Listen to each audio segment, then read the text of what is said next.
In the land of Amatam, there lived a young woman named Zina.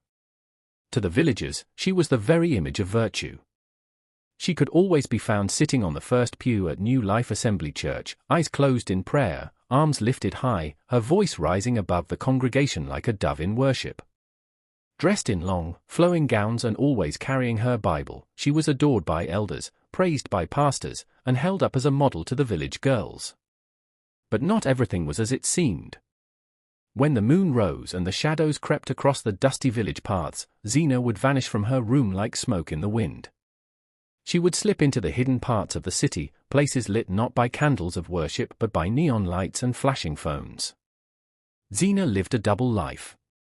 By day, she was Sister Zina, the holy dove, the saintly sister, the prayer warrior. By night, she became ZZ the slay queen, the queen of the nightlife, decked in gold hoops, stiletto heels, wigs as bright as fire, and dresses as short as secrets. She ruled the clubs in the nearby town of Lubail, where rich men came to forget their wives and girls came to compete for luxury and likes. No one in Amatam knew this truth, until everything changed. The Whispering Wind. One evening, Zina's grandmother, Mama Imoni, called her for prayers. The old woman, bent with age but sharp as a lioness, had always felt something uneasy in the air about Zina. "My child," she said as they sat beside the fire, "a woman may dance for the world, but it is her shadow that follows her to the grave." Zina smiled gently. "Mama, I don't understand." But Mama Imoni just closed her eyes and whispered, "The spirits know." That night, after the house fell asleep, Zina packed her second life into a small bag of makeup, jewelry, heels, a silk dress the color of wine. She tiptoed past the sleeping form of her grandmother, unaware that the old woman had left a small charm of truth, a piece of blessed cowrie shell, under Zina's bed. As Zina stepped out into the night, something strange happened. The wind changed. It no longer whispered, it warned. In Lubail town, the club was alive. The music pulsed like a heartbeat, and people moved like waves in a storm. ZZ entered like royalty. Her face glowed from makeup and filters. Her perfume floated behind her like a spell. Men reached for her, women stared with envy. She danced with the ease of a spirit, flawless, untouchable. A rich man from the city, Mr. Tembo, noticed her. "You don't belong in this place," he whispered, handing her a glass of wine as red as danger. "You're too perfect." Zina smiled. "Maybe I don't belong anywhere." He laughed, charmed by her mystery. But the spirits of Amatam were watching. Back in the village, Mama Imoni tossed and turned. In her dream, she saw fire. She saw her granddaughter wearing the clothes of foreign women, dancing with snakes around her neck, and men with faces like shadows pulling her down into the earth. She woke in a sweat and cried to the ancestors. She took her walking stick and went to Pastor Omari, the village priest. "I have seen what Sister Zina does in the night," she whispered. "It is not holy." During Sunday service, the air in the church was different. The wind howled outside though the sky was clear. Pastor Omari stood to preach, but before he could open the Bible, the front door flung open with a bang. And there stood Zina. Only, she didn't know it. Her makeup was smeared. Her silk dress was torn. Her shoes were gone. Her hairpiece was missing. And worst of all, her eyes were empty, like someone lost in another world. The whole church gasped. Mothers covered their children's eyes. The old men muttered prayers.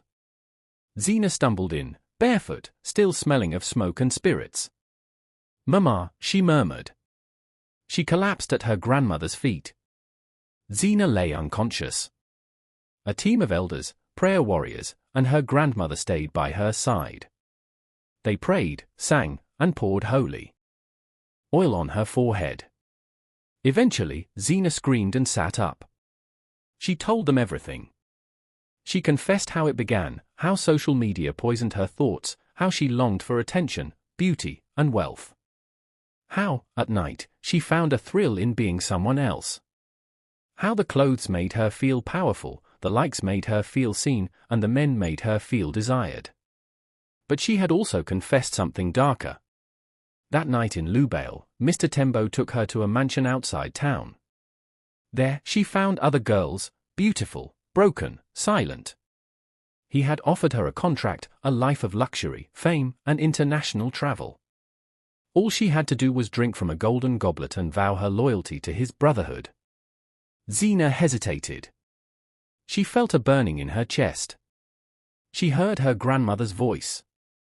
And when she refused, the man's face changed, his eyes turned black, his tongue forked like a serpent's. She ran into the night, barefoot, clothes torn by thorns and branches as she fled into the forest.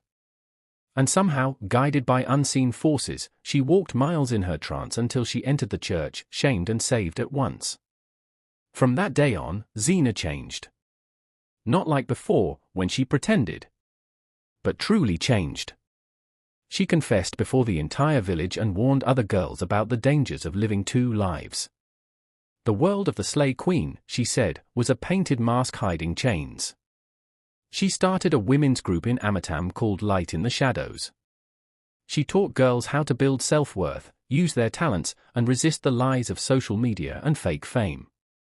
Though many mocked her at first, Zena held her head high. The girl who once danced for men now danced for truth. And her beauty, natural, humble, and radiant, returned with greater power. People from other villages came to hear her speak. Even city journalists came to interview her. One day, a young woman from Lubale whispered to her, "You saved my life." A double life splits the soul. What you hide in darkness will one day walk into the light. True beauty is not in the filter or the fame, but in truth, self-love, and honor. Zena became a living proverb in Amatam. And the wind, once heavy with secrets, now danced freely through the village, carrying the songs of a girl who once was lost, but now had returned home.